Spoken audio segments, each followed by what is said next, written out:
우리가 주님의 사랑을 받은 만큼 베풀 수가 있고 나눌 수가 있습니다.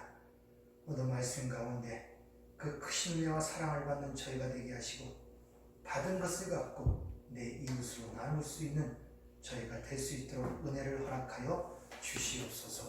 예수님 이름으로 기도하옵나이다. 아멘. 오늘 오전 예배에 이어서 이제 오후에도 우리가 과연 사랑의 열매가 무언가를 한번 깨닫고 사랑할 수 있는가, 이런 문제에 대해서 한번 은혜를 나누도록 하겠습니다.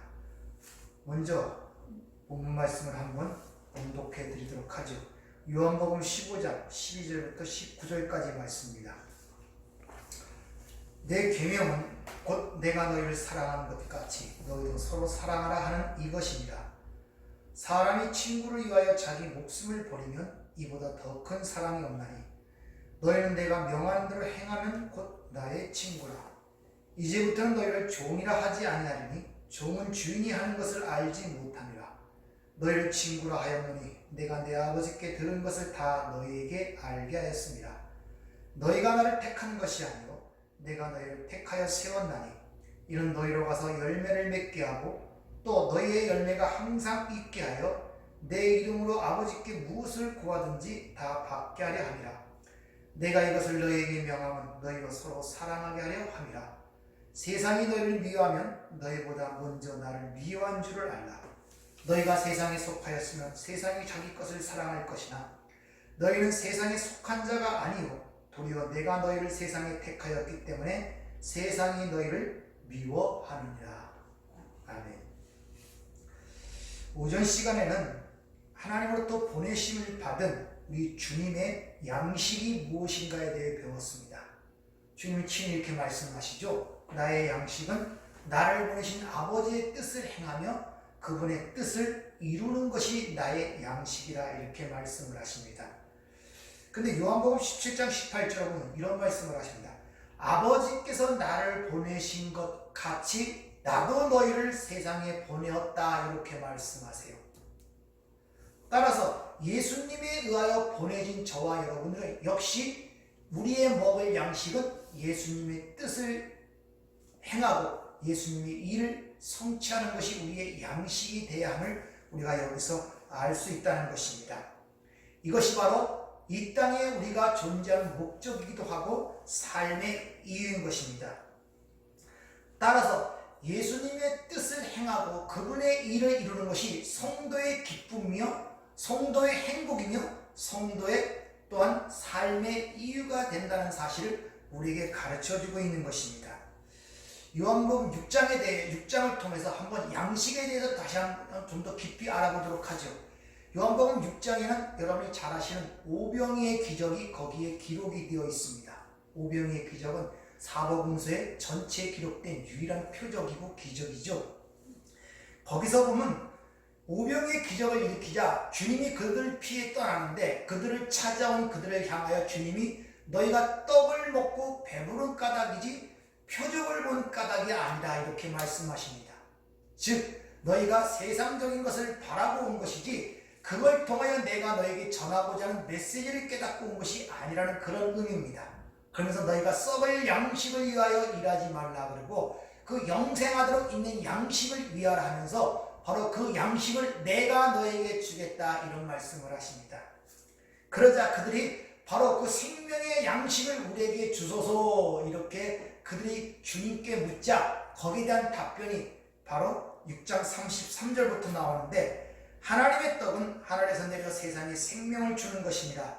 그들이 이르되 주여 이 떡을 항상 우리에게 주소서. 예수께서 이르시되 나는 생명의 떡이니 내게 오는 자는 결코 줄이지 아니할 터요 나를 믿는 자는 영원히 목마르지 아니하리라, 이렇게 얘기합니다. 그 생명의 떡을 달라고 하니까 그들에게 주님이 나를 먹어라, 이렇게 지금 말씀하세요. 내가 생명의 떡이다, 지금 이렇게 말씀하고 있다는 것이죠. 그러면 예수님이 우리의 생명의 떡, 우리의 양식이라는 그 말의 의미가 뭐겠습니까? 즉 예수를 먹어라, 나를 먹어라, 이 뜻은 예수와의 연합을 상징하는 거예요. 그분과의 연합. 즉 연합이라는 것은 몸과 몸을 부딪혀서 물질력이 하나가 된다는 것이 아니라 즉 그분의 뜻과 계획이 나의 뜻과 계획이 하나가 된다는 것입니다. 그래서 삼위일체론에 대해서 여러분 배울 때 그 내용을 한번 상기해 보시길 바랍니다. 그것이 바로 나를 먹어라, 그것이 생명의 떡이고 영생이다 하는 그 말씀의 의미인 것입니다. 오늘 본문을 잘 보면 하나님의 말씀과 하나님의 계명이 지하는 목표 지점이 뭐라 그러냐면 사랑이라고 주님이 그렇게 친히 말씀하고 계시죠. 그래서 오늘 본문 15장 12절을 보면 내 계명은 곧 내가 너희를 사랑한 것 같이 너희도 서로 사랑하는 이것이니라. 나의 계명은 사랑, 그 목표가 사랑이라는 것입니다. 17절도 마찬가지입니다. 내가 이것을 너희에게 명하면 너희로 서로 사랑하게 하려 함이라. 이렇게 이야기를 하는 것을 볼 수 있습니다. 즉 계명과 하나님의 말씀의 뜻은 뭐냐? 사랑이라는 것입니다. 즉 하나님이 원하시는 열매는 뭐냐? 하나님을 떠나서 자기만 사랑하고 자기만을 위해 사는 그 자리에서 내려와 하나님이 원래 인간을 만드신 목적대로 하나님과 이웃을 사랑한 자로 완성되는 것을 바로 하나님이 우리에게 원하시는 열매, 사랑이라는 것을 우리가 잘 기억해야 됩니다. 따라서 그것이 바로 성경이 여러 가지로 얘기해요. 그것이 순종이며 계명을 지키는 것이며 예수 안에 거하는 것이고 바로 하나님과의 연합을 그렇게 표현하고 있습니다. 좀 더 자세히 살펴보면 로마서 18장 8절 이하에 보면 율법에 대해서 이렇게 얘기를 합니다. 피차 사랑의 빛 외에는 아무에게도 아무 빛도 지지 말라. 남을 사랑하는 자는 율법을 다 이루었느니라. 간음하지 말라, 살인하지 말라, 도둑질하지 말라, 탐내지 말라 하는 것과 그 외에 다른 계명이 있을지라도 내 이웃을 내 자신과 같이 사랑하라 하신 그 말씀 가운데 다 들었느니라. 사랑은 이웃에게 악을 행하지 아니하나니 그러므로 사랑은 율법의 완성이라. 이렇게 말씀하는 걸 볼 수 있죠. 이게 율법의 정체, 율법의 완성이 뭐라고요? 사랑이라는 것입니다. 만일 율법의 목적이 정죄 심판 때에 잣대거나 심판의 도구로 왔다면 우리 죄인들은 그 앞에 쓰지 못하고 다 지옥으로 갈 것입니다. 그러나 다행히 율법의 완성이 사랑이기에 우리가 법을 지키지 못해도 하나님께 의롭다함을 받는 하나님의 백성이 되었다는 사실에 우리가 감복해야 한다는 것입니다. 그리고 사랑을 이같이 또 얘기하죠. 그 하나님의 사랑을 잘 설명한 것이 어디냐? 바로 고린도전서 13장입니다. 거기서 이렇게 얘기하죠. 잘 아시는 구절입니다.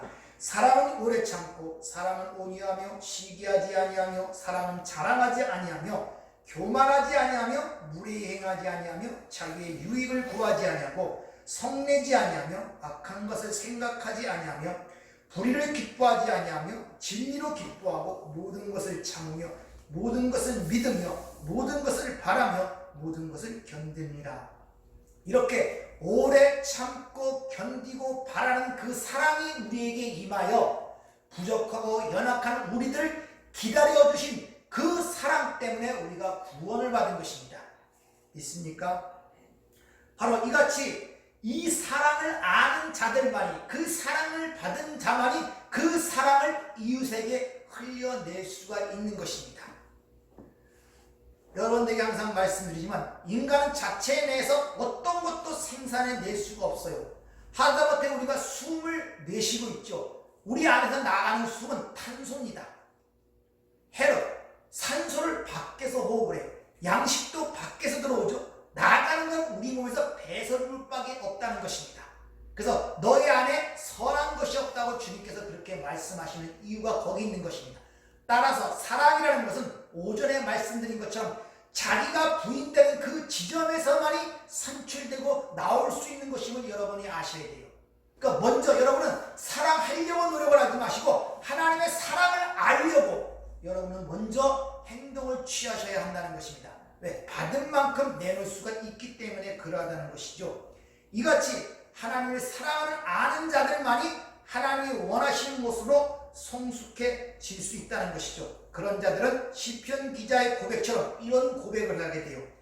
내가 주의 법을 어찌 그리 사랑하는지요. 내가 그것을 종일 작은 소리로 읊조리나이다.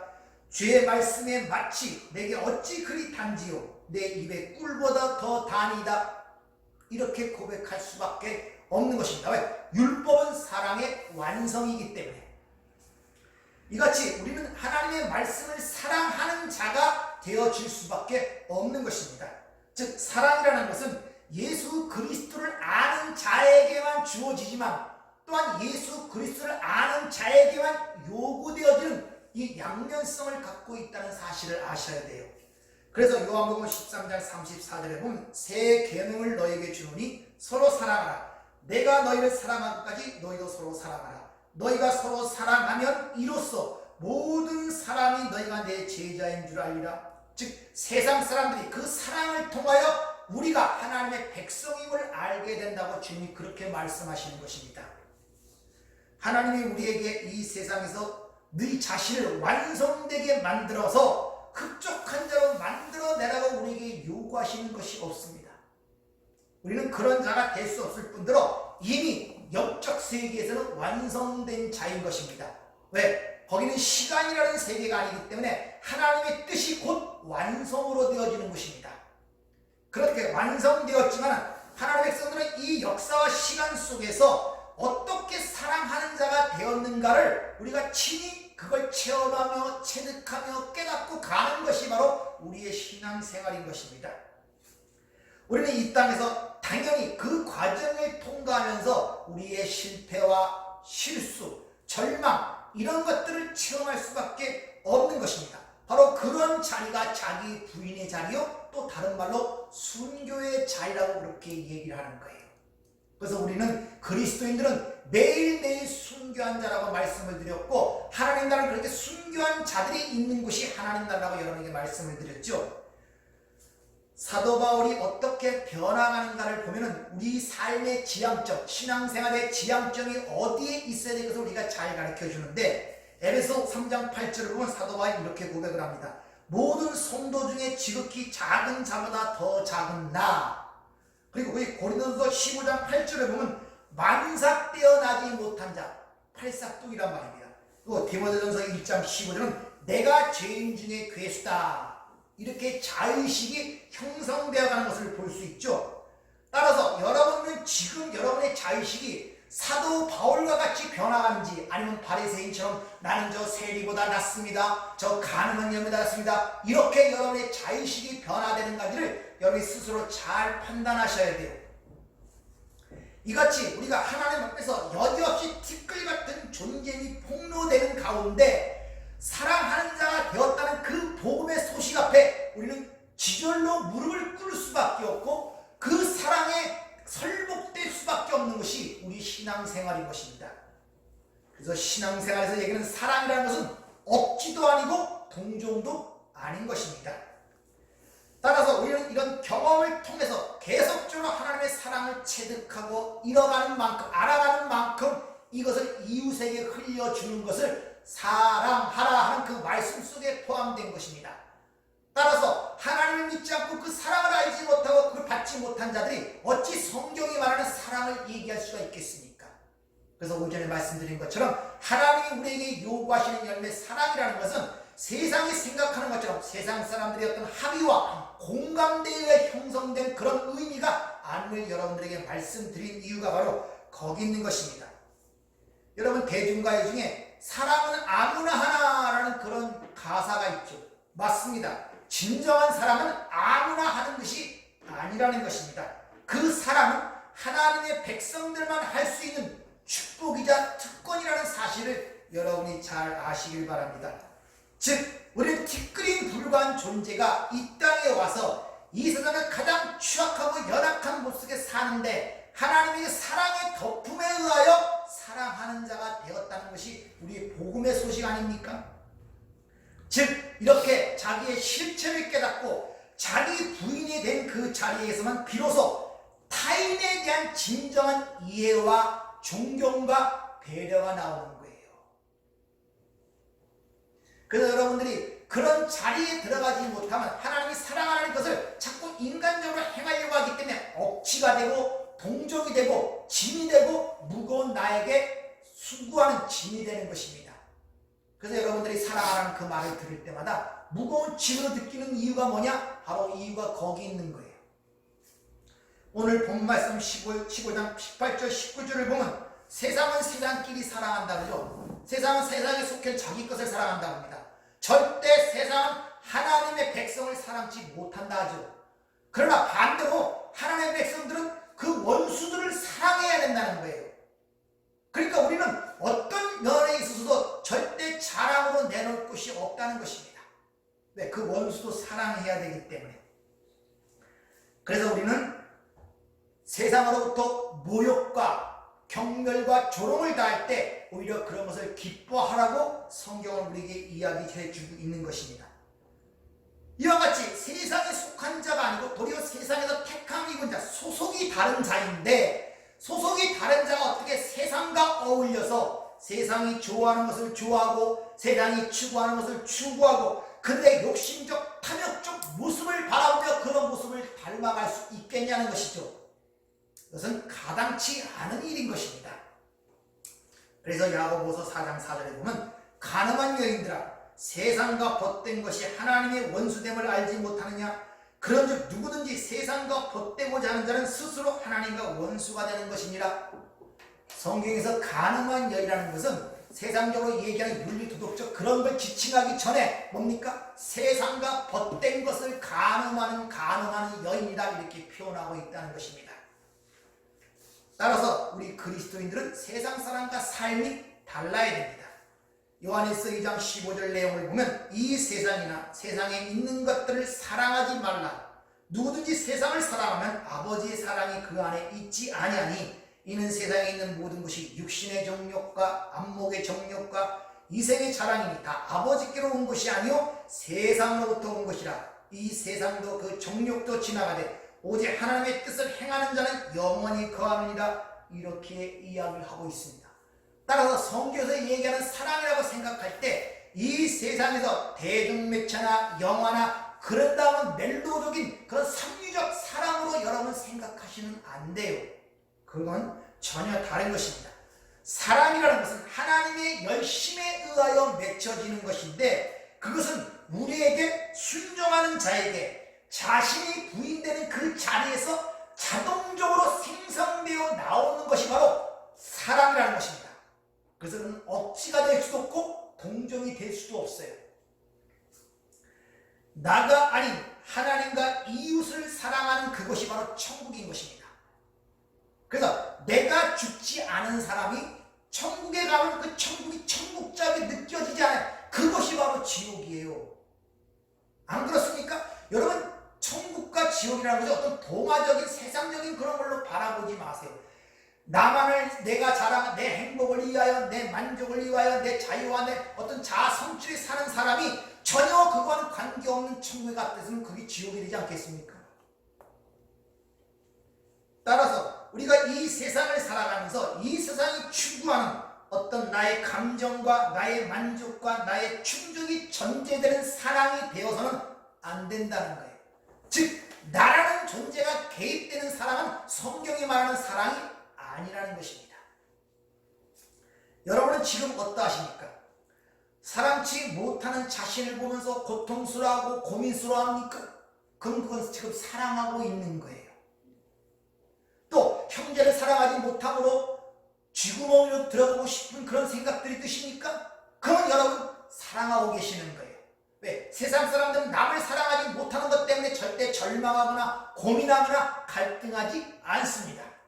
성령이 함께하는 자만이 그것 때문에 고민하고 갈등을 느끼는 이유인 것입니다. 그런 분들은 지금 쉽게 말하면 열매를 맺고 있는 거예요. 왜? 그것 때문에 고민하고 그것 때문에 갈등을 느끼는 그 자체가 성령님이 함께 계시기 때문에 그러하다는 것입니다. 그러므로 여러분이 그런 고민을 하고 있고 그런 갈등을 느끼고 있다면 내가 왜 사랑하지 못하지? 내 형제를 왜 사랑하지 못하지? 그런 고민과 갈등이 있다면 그게 바로 열매를 맺고 있다는 증거란 말입니다. 그러므로 그것 때문에 감사하고 기뻐하세요. 그 감사와 기쁨이 여러분을 바꿔가는 힘이 된다는 것입니다. 옥중 서신 중에 하나인 빌립보서에 보면 옥에 갇힌 사도 바울이 밖에 있는 교회에게 이런 편지를 쏘보냅니다. 빌립보서 4장 4절 이하에 보면 주 안에서 항상 기뻐하라.